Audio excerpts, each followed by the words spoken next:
Пінскі гарадскі аддзел унутраных спраў па выніках работы за мінулае паўгоддзе прызнаны лепшым у Брэсцкай вобласці. Сёння ў горадзе назіраецца зніжэнне ўзроўню агульнай злачыннасці, у тым ліку забойстваў і цяжкіх цялесных пашкоджанняў.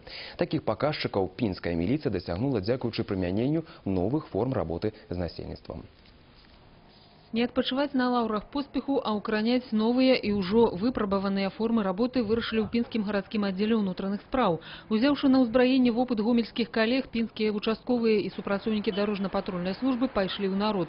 Дакладней, звярнуліся да веласіпедыстаў, але не як да ўдзельнікаў дарожнага руху, а як да ўладальнікаў матэрыяльных каштоўнасцяў. Мэта такога звароту – стварэнне адзінай базы ўсіх двухкалёсных сродкаў перамяшчэння і іх уладальнікаў. Прычынай жа такога падыходу стаў рост крадзяжоў.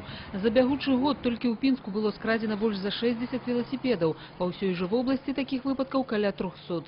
Мы создаем свою базу данных, то есть на улице города останавливаем где-то кто передвигается на велосипеде, переписываем данные данного человека, переписываем номера велосипедов, и у нас есть своя база. В последующем, если совершается где-то кража велосипеда, естественно, многие граждане документы уже где-то либо потеряли, либо документов из-за продолжительности эксплуатации этого велосипеда нету.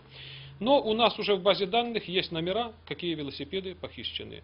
И опять же, делаем контрольные проверки по городу, кто передвигается на велосипедах, и таким способом отыскиваем похищенные велосипеды.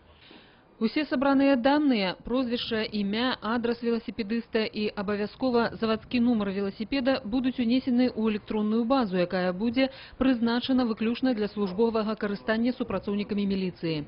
Гэта, на думку праваахоўнікаў, павінна значна спрасціць пошукі велосипеда. Отношусь крайне положительно, потому что такие вещи нужны.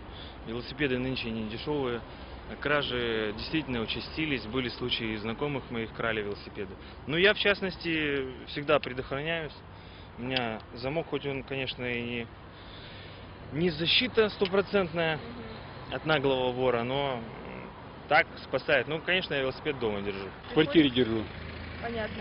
А к тому, что в милиции будет создаваться единая база регистрационная, и ваш велосипед там тоже будет числиться, вы как относитесь? Нормально. Думаете, дело нужное, да? Да. Нягледзячы на прынятыя міліцыяй меры, уладальнікам веласіпедаў усё ж варта самім праяўляць пільнасць і лішні раз не правацыраваць злодзеяў.